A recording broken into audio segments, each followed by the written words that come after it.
Hola, buenas tardes, damas y caballeros, bienvenidos sean todos ustedes a su 14ª sesión de la clase de Historia Universal y Historia Mexicana, ya de las últimas que vamos a tener, ya el último estirón de nuestro camino. Y antes que nada, bueno, primero que nada saludarlos, y antes que otra cosa suceda, pues darles mi felicitación por el Día del Estudiante. Muchas gracias por el esfuerzo y dedicación que le han puesto a la materia, y pues sobre todo de que no se han rajado al respecto, ¿no? Que siguen aquí dándole y dándole. Pues yo se los agradezco mucho en lo personal. Y pues bueno, ya hechas las presentaciones y ya hechos la, los saludos, pues vamos a entrar de lleno en lo que es nuestra sesión. Ya prácticamente estamos al borde, ya estamos ahí llegando al mero filito del nuevo milenio. Como vimos hace una semana, donde estuvimos situados ¿cómo se llama? Con el fin de la Guerra Fría, con la caída del muro de Berlín y ya prácticamente a las puertas del nuevo milenio, pues también van a cambiar mucho las formas y las maneras de hacer historia. ¿Por qué? Porque ya los eventos van a empezar a transcurrir demasiado rápido, que no nos van a permitir con tanta facilidad poder verlos en una perspectiva ya un poquito más a distancia, por así decirlo. Ahorita vamos a entrar en detalles al respecto de todo esto, pero pues es importante irlos puntualizando desde ahorita, ¿no? Entonces, ¿cómo se va a hacer cómo vamos a hacer historia ahora en la actualidad, enfrentándonos a la era tecnológica?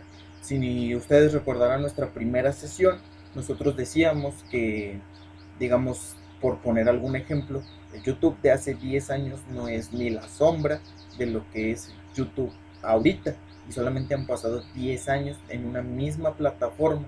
Digo, ya ahora podemos tener videos a máxima velocidad, en una calidad de imagen prácticamente que supera la realidad misma, y en transmisiones que son en tiempo real, en simultáneo.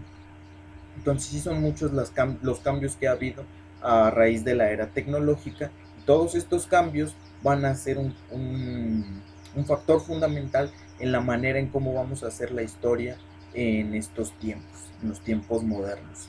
Queda la pregunta, ¿se puede hacer una historia en la actualidad? Pues sí hay maneras, que sería la historia diacrónica, que sería más o menos, ¿cómo decirlo? Como ir marcando los eventos día por día, día por día, día por día, de un periodo de tiempo determinado. Esa es más o menos a grandes rasgos la manera en cómo se hace la historia diacrónica. ¿Qué quiere decir diacrónica? Pues precisamente esto, día con día. Yo la verdad no soy muy partidario de ello, o sea, de que se puede, y de que existe, pero yo soy más de la creencia de que para poder ver un evento, una cultura, una sociedad, una, una cosa en sí del género humano, tenemos que tener una cierta distancia temporal, porque si no vamos a ver las cosas así, muy de cerquita. Si las vemos muy de cerquita no podemos ver todo lo que está detrás, todo lo que está alrededor, todo lo que lo acompaña, todos sus antecedentes, lo que está sucediendo al margen, etcétera, etcétera. No podemos ver todo si las cosas las tenemos demasiado cerca. Si por ejemplo yo tuviera la computadora demasiado cerca de aquí, no podríamos ver que existe el pizarrón, que existe el librero, que existe cualquier cosa que hay. O por ejemplo, tan solo si ahorita nosotros nada más estamos viendo esta imagen, no podemos ver lo que hay, digamos, encima del librero. Es una manera como espacialmente de notar cómo es la importancia de la cuestión temporal y de esta distancia que tenemos que tener entre nuestro objeto de estudio y nosotros mismos, para poder dar una opinión y una perspectiva mucho más objetiva. No podemos hacer, o bueno, sí podemos, pero yo pensaría que no es la manera más adecuada de hacer historia teniendo los sucesos demasiado cercanos a nosotros. Tenemos que separarnos un poquito más, alejarnos, ver desde otra perspectiva, no solamente estar así encasillados como los caballos de carrera, sino de que podamos ver hacia los lados, que podamos ver qué hay detrás, qué hay hacia adelante, etcétera, etcétera, etcétera. No podemos olvidar que estudiar el hecho histórico no es una perspectiva aislada, sino de que en la medida de lo posible tenemos que ver todas las aristas, todos los cambios, todos los ángulos de, en la medida de lo posible. Pues si nosotros podemos hacerlo, tenemos que ver desde diferentes perspectivas para poder dar una opinión mucho más objetiva y mucho más concreta al respecto de qué es lo que estamos viendo y que estamos analizando. Entonces, de que se puede hacer una historia moderna de manera diacrónica, pero yo personalmente consideraría que es mejor tener una distancia temporal para poder ver las cosas de manera más clara. Esta es también una de las razones por las cuales nosotros pudimos ver que a lo largo de nuestro curso siempre íbamos en la historia de México un poquito atrás al respecto de lo que era la historia universal. ¿Por qué? Porque no podemos ver los eventos que están pasando en nuestro país al mismo tiempo de ver los eventos que están pasando en el mundo. ¿Por qué? Porque también necesitamos tener una distancia, digámoslo, geográfica. No podemos ver con la misma manera que están las cosas que están pasando en nuestro entorno como los podría ver alguien que viene desde afuera. Por eso nosotros podemos ver los problemas de otros países en este tiempo, pero no podemos ver los propios. Este es un factor meramente social porque no es posible que podamos vernos al mismo tiempo que alguien más, que estamos siendo observados, por ejemplo. Por decir, por poner un ejemplo así muy claro, no podemos observarnos a nosotros mismos mientras somos ese factor de observación. Está un poquito enredoso, pero digamos, si lo ponemos así en términos reales, no podemos ser la pluma y observar la pluma al mismo tiempo. Eso es prácticamente a lo que quiero llegar. Entonces, por eso se da esta más o menos como distancia un poquito dispareja. Por eso cuando estábamos viendo la Segunda Guerra Mundial, por ejemplo, no estábamos viendo exactamente qué pasaba en México en 1940, por poner un ejemplo. ¿Por qué? Porque la distancia temporal es mucho mayor y la distancia social también es mucho mayor. Entonces, esa es la manera en la que nosotros hemos trabajado y la forma en la que se está haciendo o se puede hacer la historia en la actualidad. Entonces, por eso México siempre va a ir un poquito más atrás al respecto de cómo se está viendo su propia historia.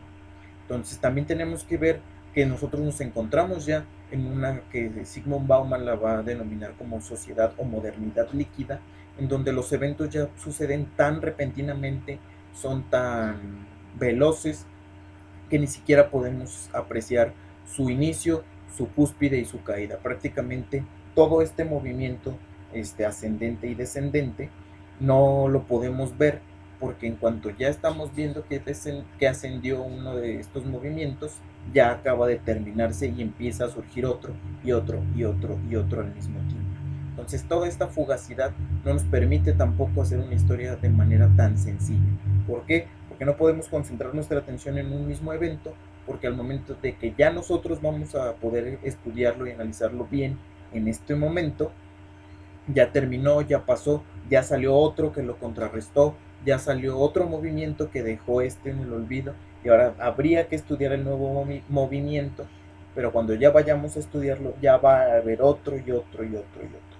Esta es una de las complicaciones más fuertes que se tienen al respecto de la historia actual, porque pues no podemos hablar de una manera de hacer historia como tal, porque los eventos ya prácticamente pasan a la historia en cuestión de minutos, de segundos.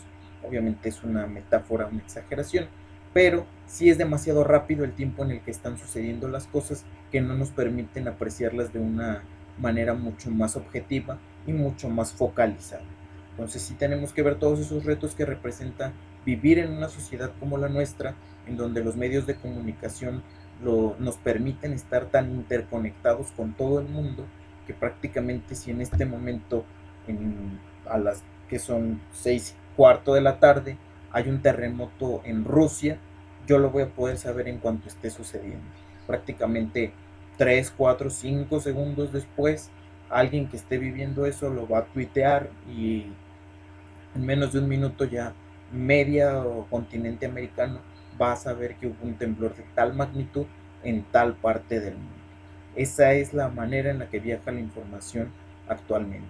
Claro, en los tiempos en los que vivimos, después de la pandemia, lo vemos de manifiesto como la información, ya sea verdadera o falsa, se corre en cuestión de minutos o inclusive hasta de segundos. Yo así como nada más por poner un ejemplo reciente, en cuanto se anunció la muerte de Kobe Bryant en febrero, enero, no me acuerdo, de este año, yo estaba viendo el Twitter y de repente, en cuanto sucedió, 15 segundos después, una de las cuentas oficiales, no me acuerdo si era ESPN o cuál, había confirmado ya, habían anunciado, no confirmado, habían anunciado la noticia de su fallecimiento.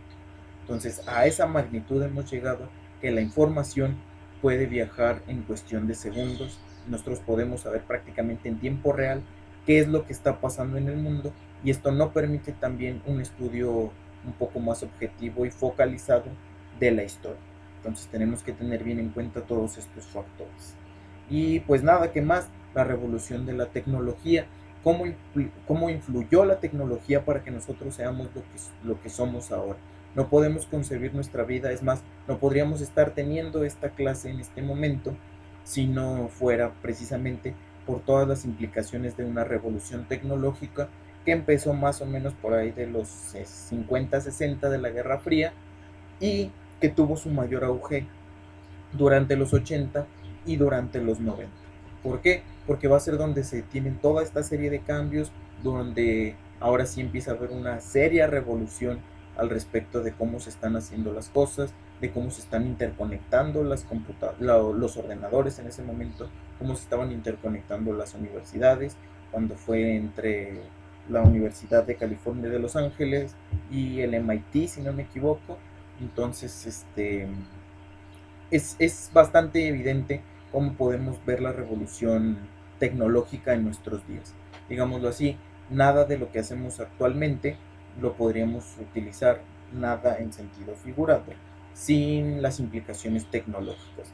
Nuestro teléfono, nuestros alimentos cuando mandamos pedirlos, la forma en que buscamos la comunicación, donde nos mantenemos informados, etcétera. La lista es demasiado larga, que no tendría sentido realizarla, porque todos sabemos las implicaciones que tiene la tecnología en una era como la nuestra y en una vida como la que tenemos y como la que llevamos.